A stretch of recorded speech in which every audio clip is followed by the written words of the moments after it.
tu presencia, Señor. Bendita sea tu presencia, Señor. Disfrute de la presencia del Señor, hermano. Y déle lugar al Señor que se merece en su vida. Déle el lugar que Dios se merece en su corazón. Es allí donde Dios quiere reinar en su corazón.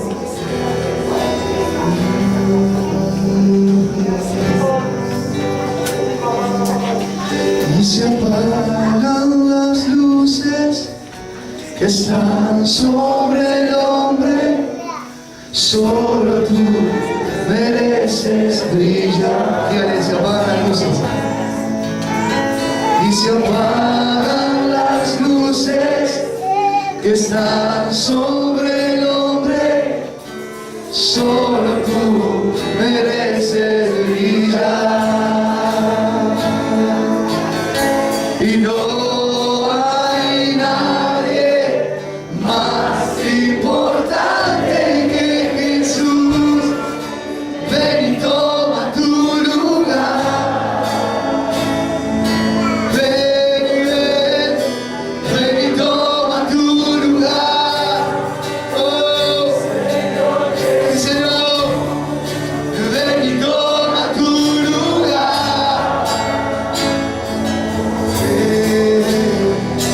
Ven y toma tu lugar. Den un fuerte aplauso a Jesús. Gracias, Señor. Gracias, Señor. Así como estamos, hermanos, puestos en pie, le voy a molestar para que estén en pie y podamos abrir la palabra de Dios en el libro de San Mateo, capítulo 14. Libro de San Mateo, capítulo 14, versículo 22. ¿Encontraron? ¿Dicen amén? Dice así, hermanos, como título: Jesús anda sobre el mar. Y dice la palabra de Dios: enseguida Jesús hizo subir a sus discípulos. Enseguida Jesús hizo a sus discípulos entrar en la barca e ir delante de él a la otra ribera, entre tanto que él despedía a la multitud. Despedida a la multitud, subió al monte a orar aparte, y cuando llegó la noche estaba allí solo. Y ya la barca estaba en medio del mar, azotada por las olas, porque el viento era contrario. Mas a la cuarta vigilia de la noche, Jesús vino a ellos, andando sobre el mar. Y los discípulos, viéndole andar sobre el mar, se turbaron diciendo: un fantasma. Y dieron voces de miedo, pero enseguida Jesús les habló diciendo: tened ánimo, yo soy, no temáis. Entonces le respondió Pedro y dijo: Señor, si eres tú, manda que yo vaya a ti sobre las aguas. Y él dijo: ven. Y descendiendo Pedro de la barca, andaba sobre las aguas para ir a Jesús. Pero al ver el fuerte viento, tuvo miedo y comenzando a hundirse, dio voces diciendo: Señor, sálvame. Versículo 31 dice: al momento Jesús extendió la mano, asió de él y le dijo: hombre de poca fe, ¿por qué dudaste? Y cuando ellos subieron en la barca, se calmó el viento. Entonces los que estaban en la barca vinieron y le adoraron, diciendo: verdaderamente eres Hijo de Dios. Gloria al Señor. Puede tomar su asiento. Hermano querido, les saludo en el amor del Señor. Es un gozo para mí estar aquí compartiendo la palabra de Dios con ustedes. ¿Cómo están? Veo unas caras tristes. Un acontecimiento. No sé, porque algunos yo no veo que están contentos, otros están medio cara larga. ¿Pasó algo? ¿Perdí algo? ¿Diego? A ver, si me quieren contar lo que pasó, después me contarán. Dios es bueno, ¿eh? Y no vamos a dejar cosas triviales que no interesan para nada. Algunos no entienden nada, el que no mira fútbol no entiende. Se ríe de onda. Hermanos queridos, la presencia del Señor está aquí cuando dicen amén. Estamos contentos porque Dios nos va a hablar en esta tarde. Así que te invito a que estés abierto, estés abriendo tu corazón para escuchar la palabra de Dios. Sabés que la palabra de Dios tiene poder para hablarte, para hablarnos. Hay, hermanos, versículos de la Biblia que muchas veces nosotros leemos y pasamos por alto, historias de la Biblia que nosotros muchas veces leemos y pasamos por alto, pero en algún momento de tu vida esa historia puede cobrar una vida especial para ti. Esta historia, hermanos, que acabamos de leer, la leí muchísimas veces la leí, pero este tiempo, esta historia cobró una vida especial para mi vida, para mi corazón, y de muchas maneras la palabra de Dios me está hablando. Esta historia bíblica de muchas maneras me está hablando, alentando, trayendo fortaleza, y así es la palabra de Dios, hermano. Así que te animo a que a diario puedas leer la palabra de Dios, puedas estudiar la palabra, porque la palabra de Dios, ella misma dice que es vida. La palabra de Dios no está muerta, hermano. La palabra de Dios son los labios del Señor aquí en la tierra para vos y para mí. Amén. Y esta historia a mí me empezó a fortalecer el alma, a fortalecer el espíritu. Me empezó a hablar el Señor a través de esta historia. Y hay muchas cosas para sacar de esta historia que te pueden servir, que tal vez tú estás en una situación similar, parecida, y que esta historia puede bendecir tu vida en esta noche. Amén. Me interesó pensar en que los discípulos, cuando vieron venir al Señor Jesús sobre el mar, vieron, ¿qué fue lo que vieron los discípulos? Un fantasma. Ese mismo Jesús que hacía momentos estaba con ellos, ese mismo Jesús que hacía un rato nada más en la alimentación de los 5000, que fue el suceso anterior, que el Señor hizo un milagro tremendo. Los discípulos a ese mismo Jesús en otro, vamos a decir, acontecimiento, desconocen. Y ese mismo Jesús que hacía un rato que estaba con ellos lo vieron como un fantasma. Y de esto el Señor ha enriquecido mi vida. De esta historia el Señor me ha hablado, porque de la misma manera hay acontecimientos en nuestra vida que suceden, que hacen que nosotros perdamos de vista o veamos a Dios de otra manera. Y quiero hablarte de algunos acontecimientos que pueden sucederte, que te pueden estar sucediendo. El primero, ¿cómo podemos llegar a ver al verdadero Jesús, como lo vieron los discípulos, como un fantasma? Algo totalmente, nada que ver. O sea, Jesús no era un fantasma. Jesús era Jesús, y en ese momento Jesús era un hombre, no era un espíritu. Ni siquiera de esa manera se podía decir que estaba bien que los discípulos lo vieran como un fantasma, porque Jesús era un hombre. Y hay una manera que las personas ven al Señor de una manera diferente, y es cuando no le conocen. Cuando no le conocen, cuando no conoces a Dios, eso va a llevar a que veas, o a que te imagines, o a que creas en un Dios que no es el real, en un Dios que no tiene nada que ver con el Dios verdadero. El Dios verdadero es el Dios de la Biblia, hermano. En el único lugar, hermano, en el único lugar donde podemos encontrar y saber cuál es el Dios verdadero, es en la palabra de Dios. En ningún otro libro, en ninguna otra historia, hermano, nada que salga de los 66 libros de la Biblia tiene nada que ver con Dios. O por lo menos capaz que hay personas que han escrito libros, pero que no se pueden perder de la línea de lo que es la palabra de Dios. Cuando no conoces a Dios,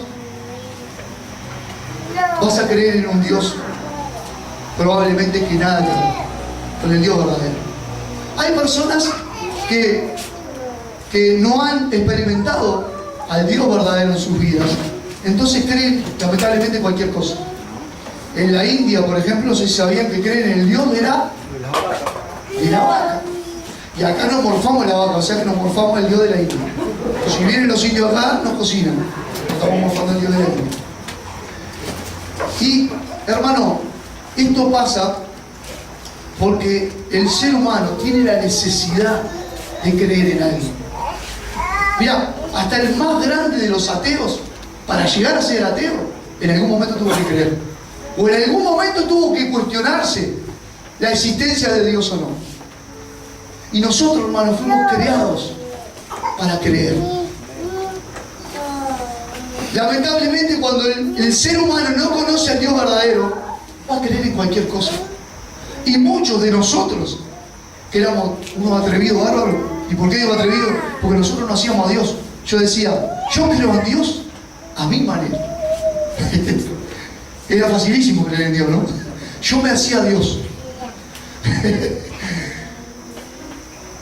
Pero hay mucha gente así, hermano, que cree en Dios a su manera. Es decir, ¿cómo es creer en Dios a su manera? Yo creo en Dios como a mí se me antoja. Y Dios es lo que a mí se me antoja.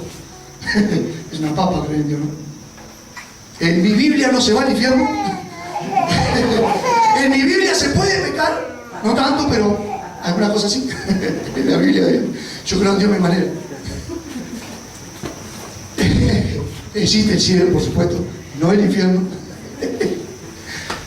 Es una chunchita, hermano, se puede reír, mire que. Acompáñame, por ejemplo. Me deja regalar, por Dios solo. No le causa gracia, bueno, cambiamos. Pero es así, hermano, es que el ser humano, por no conocer a Dios, lamentablemente cree en cualquier cosa. Y Dios, hermano, se quiere presentar. Si estás en esa condición, si estás en la condición de que no crees en el Dios de la Biblia, que crees en Dios a tu manera, déjame decirte que Dios te ama, que Dios quiere revelarse a tu vida de una manera especial, y que Dios mismo en persona quiere que le conozcas. No por ningún intermediario, que muchas veces los hay, casi siempre los hay, porque casi siempre hay personas que nos presentan al Evangelio, casi siempre hay personas que nos hablan del Señor, pero el Señor en persona se quiere acercar a ti. El Señor es el principal interesado en que le conozcas, y el Señor quiere que conozcas su amor, porque Él te ama. Porque si estás sumergido en el peor de los pecados, quiero decirte que Dios te ama. Que hay esperanza para tu vida. Y si viniste a la casa de Dios con 200 millones de problemas, déjame decirte que estás en el lugar correcto, hermano. En el lugar donde Dios puede ayudarte. En el lugar donde Dios quiere guiarte para que cambies tu vida. Y ahí ya me estoy metiendo en la otra situación en la cual nosotros caemos en el error de ver a Dios de otra manera. Cuando ya le conocemos. Cuando ya nos entregamos al Señor, hermano. Pero por ciertos motivos aún seguimos con pecados en nuestra vida. Aún seguimos con cosas que son de la antigua vida, con cosas que Dios por ahí ya hace rato que te está diciendo que tenés que dejar. Y sabés que hay distintos niveles, hermanos. Hay algunas personas que vienen al Señor y empieza una etapa de cambio, una etapa en la cual Dios empieza a limpiarte, en el cual Dios empieza a sacarte lo que no sirve, en el cual Dios empieza a tratar contigo y Dios empieza por intermedio de su Espíritu Santo a convencerte de que ciertas cosas ya Él no las quiere para tu vida. Entonces nosotros pasamos por etapas que luchamos con algunas cosas, luchamos con ciertas cosas que no queremos dejar, que no queremos abandonar, pero el Espíritu Santo de Dios es tan bueno, tan amable, tan tierno, hermano, que nos conquista, que nos convence, que nos habla, que trata con nosotros, que nos hace ver la necesidad de dejar el pecado. Ahora, hermano querido, déjame decirte una cosa. También he conocido personas que a lo largo de los años de haber conocido al Señor, hermano, siguen envueltos en pecados. Y la imagen del Jesús verdadero es trastornada. La imagen del Jesús polenta. No el Jesús de los cuentos. La imagen del Jesús verdadero es trastornada porque hay personas que no quieren abandonar el pecado. Porque hay personas que se niegan a abandonar el pecado. Y es tanto el trastorno que algunos tienen, hermano, que ya no saben, o por lo menos quieren inventar de que tal vez lo que practican no es tan desagradable para los ojos de Dios. Entonces aquella persona, hermano, que está involucrado en la pornografía, una vez hablaba con alguien y yo le decía, mirá, no es lo que Dios quiere. Y esa persona me decía, no, pero yo miro pornografía, pero no hago más nada que eso. Solo miro pornografía, no pasa más de ahí. Entonces, ¿sabés qué pasa, hermanos? Hay ciertas personas que el pecado ha trastornado su vida espiritual de tal manera que ya quieren como acomodar el pecado a sus vidas. Como que el pecado no es tan malo porque de última no molesto a nadie. Y aquel que fornica dice, no, yo fornico, pero no molesto a nadie. No, aquel que adultera también, no, yo adultero, pero solo con una, nada más. Y aquel que miente dice, no, es una mentira blanca, no, quédese tranquilo que no miento tanto, miento poco. Y hermanos, ¿y sabes qué? Hay algo detrás de esa actitud, hay algo detrás de eso, que ¿sabes qué es? Se llama Satanás. El diablo, hermano, te susurra, no es tan malo lo que haces, no es tan grave lo que haces. La iglesia exagera un poco, o mucho. Hermano querido, sin santidad nadie verá el Señor. No hay más para agregarle, no hay más para sacarle. Hermano, la voluntad de Dios 100% es que vivamos en santidad. Es la voluntad 100% de Dios. Y hermano, capaz que vos venís y me decís ahora, pero yo estoy en el horno, entonces estoy lleno de pecado por todos lados. Hermano, Dios quiere obrar en vos. Y bienvenido a la iglesia del Pinar, kilómetro 30, vos y todos tus pecados. Dios te quiere limpiar, eso sí. Dios quiere limpiar a aquellos que quieren ser limpios. Interesante, ¿no? ¡Obra en mi vida, Señor! Sí, cuando vos me dejes. Por favor, ayúdame. Mira, hermano, no va a venir un rayo del cielo a limpiarte. No va a venir un escalofrío raro del... Sí, capaz que... No, hermano. La limpieza espiritual, tu voluntad. Podés gritar, hacer el palo de mano, parate, colgate los tubos de luz, sacar la cabeza por la ventana y... Hermano, si no te... No sé, agarrate a piña con todos los diáconos, hacé lo que quieras. No, nadie vaya a hacer eso. Hacé lo que quiera, hermano, pero si no hay voluntad de cambiar, lo que los hice reír, ahora sí los hice reír. Si no hay voluntad de cambiar, hermano, es imposible que Dios no pueda obrar. Y Dios quiere obrar. Dios quiere obrar, escuchalo bien, Dios quiere obrar. Dios te quiere limpiar. Es el primer interesado en limpiar tu vida. En sacar la mugre, la porquería, el pecado de tu familia. Es Él el primer interesado. Porque Él quiere habitar en vos. Quiere habitar en tu corazón. Quiere habitar en tu familia. ¿Y qué pasa? Que mi familia no cambia, es que echaste a Dios de tu familia. Hermano, la santidad llama a la presencia de Dios. La santidad llama a la presencia de Dios a tu corazón. Dios quiere habitar en vos. Amén. Entonces, hermano, cuando nosotros nos rendimos nuestra vida al Señor, vamos a ver a un Jesús fantasma. No vamos a ver al verdadero Jesús, vamos a ver un Jesús que es un fantasma. Un Jesús, un Dios distorsionado. ¿Sabes qué pasa, hermano?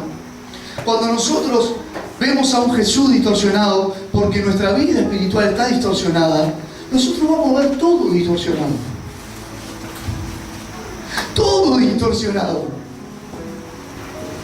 Ya la iglesia es el lugar hermoso donde conocí al Señor, donde mi vida fue cambiada.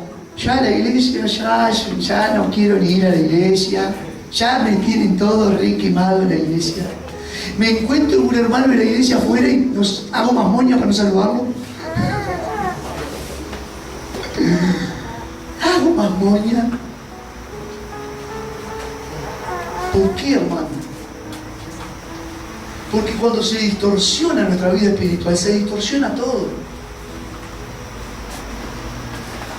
Y lo que era bueno, ese Jesús, hermano, que era bueno, ese Jesús que venía de alimentar 5.000 personas, ya no es tan bueno. El servicio al Señor, hermano, que era bueno, que era hermoso servir al Señor, ya no es tan hermoso. Porque tu vida espiritual, hermano, no crece, está trancada a causa del pecado. Pero, ¿sabes qué, hermano? Antes del pecado, antes de pecar, antes de pecar contra Dios, hermano, el diablo va a querer enfriarte. Va a querer enfriar tu vida espiritual. Va a querer robarte la comunión con Dios de esa manera. De esa manera es como empieza el pecado a germinar en mi corazón.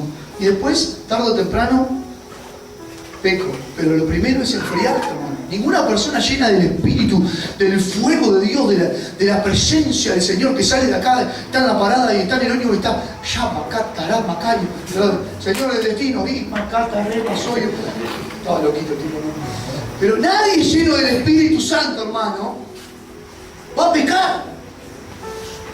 El diablo, para que nosotros pequemos, primero nos va a enfriar, nos va a robar la comunión con el Señor, y de esa manera sí vamos a pecar. Y de esa manera vamos a ver a Jesús distorsionado.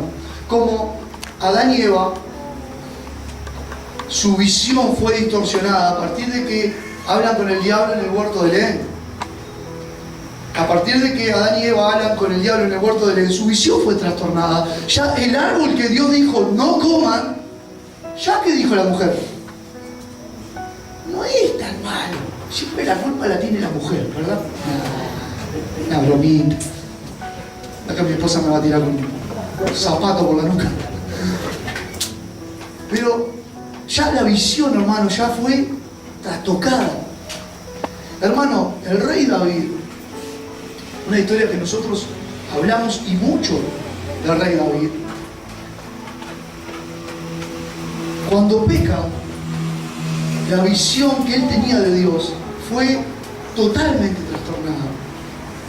Tal es así, hermano, que se dice que el rey David, después de que peca con Betsabé, y todos conocemos la historia, dice que él estuvo casi un año que no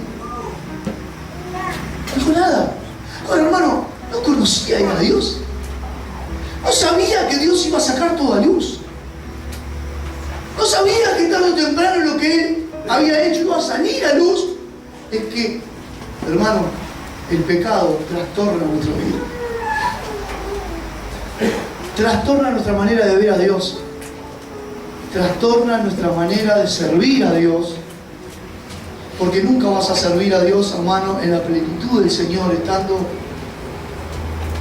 DirecTV con el Señor, que estando, hermano, desagradando a Dios. Ya vas a venir a la iglesia de otra manera, ya vas a servir de otra manera, porque la presencia de Dios no va a fluir, hermano. La bendición de Dios no va a fluir. Y la última que te quiero hablar, que es la que más Dios me ha hablado a mí, y le voy a pedir a Santiago que me va a pasar la guitarra, es, hermano, lo literal de esta historia. Lo literal que pasó. Lo que pasó literalmente es que los discípulos estaban ¿en dónde? En la barca, siendo azotados por una tormenta. Eso fue lo literal.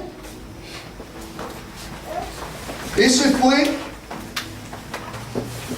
el punto clave en el cual Dios les sumerge, en el cual el Señor les entrega. Jesús, cuando viene sobre el mar, dice que los discípulos le vieron y tuvieron miedo. ¿Y saben qué les dice el Señor? ¿Se acuerdan que les dice? No teman. Yo soy. ¿Sabes qué, hermano? Esta frase, yo soy, me llevó al Antiguo Testamento, a cuando el Señor se hacía llamar yo soy el que soy. ¿Se acuerdan? Cuando el Señor llama a Moisés, Él le llama y le dice: vas a tener que liberar a mi pueblo de la esclavitud. Y le dice: vas a tener que ir y hablar con Faraón. Y cuando Moisés le dice: pero, ¿qué voy a decir? ¿Quién me mandó? Entonces vos le vas a decir: yo soy, te envió. Vayenda Namaquía Rimacaya.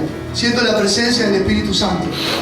Mirá, la frase, el nombre yo soy, hay muchos que dicen que por ahí Dios lo utilizaba porque en realidad no había un nombre para ponerle a Dios. En realidad Dios es tan grande que no le entra un nombre. No hay un nombre que pueda describir a Dios. ¿Cómo Dios por intermedio de un nombre se va a describir? Por algo dice que el Señor se hacía llamar Jehová Rafá, Jehová Isi, y distintos nombres, Adonai, y muchos nombres, pero en este caso utilizó yo soy.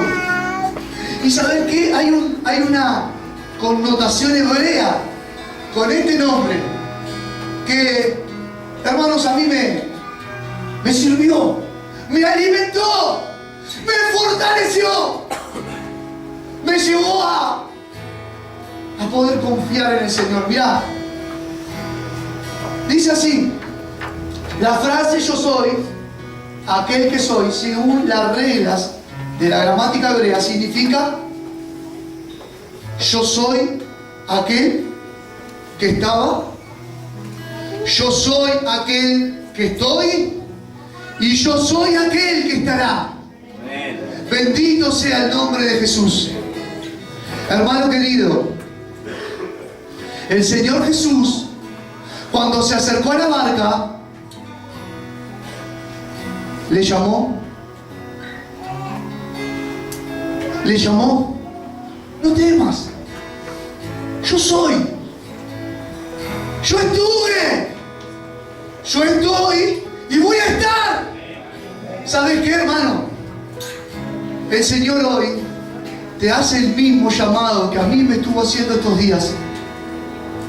A vos te hace el mismo llamado que me estuvo haciendo en estos días.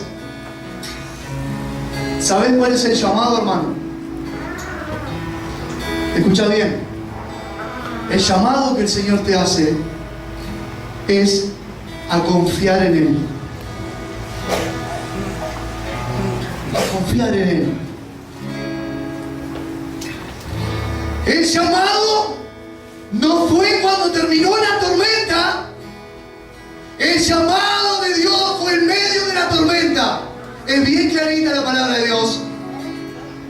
Él te llama y Él te dice: confía en mí. Confía en mí. No te voy a abandonar. No te voy a dejar. Porque nosotros, hermanos, vemos con nuestros ojos naturales. El Señor Jesús, hermano, ve con ojos eternos. El proceso duele. El proceso es doloroso. Hermano, todos nosotros cuando sentimos dolor tendemos a huir, a salir. El proceso duele. ¿Hay alguien aquí que no ha sentido dolor?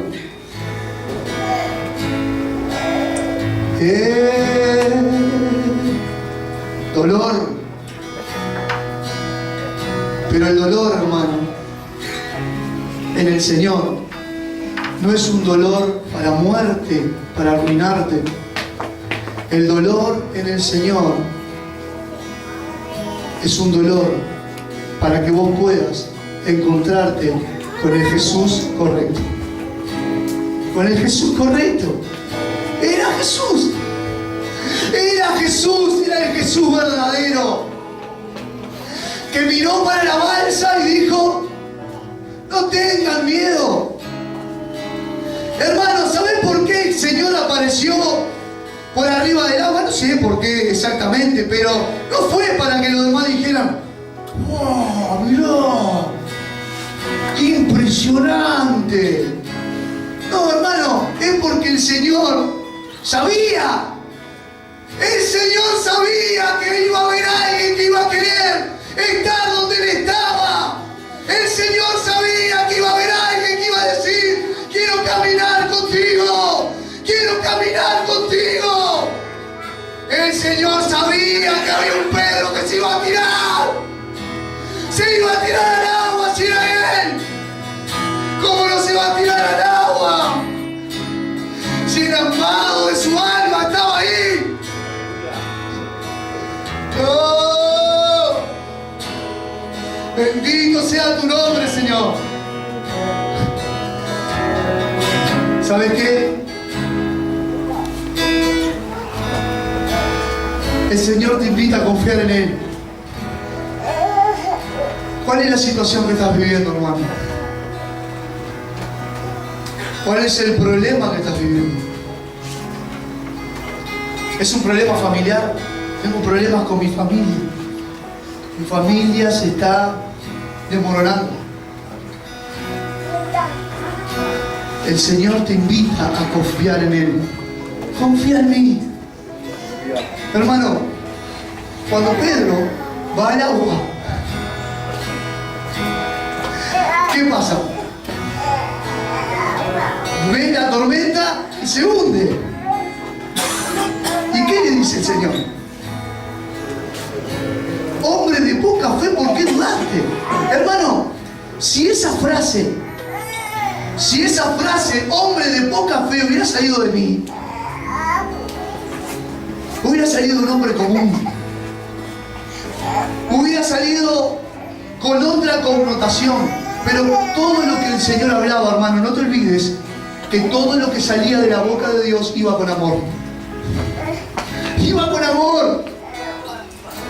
El Señor, en otras palabras, le estaba diciendo: confía en mí. Hermano, si nosotros confiáramos más en el Señor, te puedo asegurar que vos tendrías menos problemas. ¿Sabes el mayor problema que vos tenés, hermano? Es que dejaste de poner al Señor en primer lugar en tu vida. No está en primer lugar en tu vida. No está en primer lugar en tu corazón. Y ese es el mayor problema. Que por X motivo dejaste de confiar. Quisiste tomar un atajo. No esperaste en el Señor. Pero ¿sabes qué, hermano? El Señor, así como Pedro se hundió, y si Él se hubiera enojado, hermano, con Pedro, no hubiera estado ahí. Si hubiera ido, le hubiera dejado hundirse. Hundiste por hombre de poca fe. Moriste ahí, ahogado. ¿No? El Señor no se movió. No se movió. Extendió su mano. ¿Cuál es la situación en la cual tenés que confiar en Él? Mucha, ¿no? ¿Tenés tiempo, Andrés? Es una lista larga como... El Señor te hace ese llamado a confiar en Él.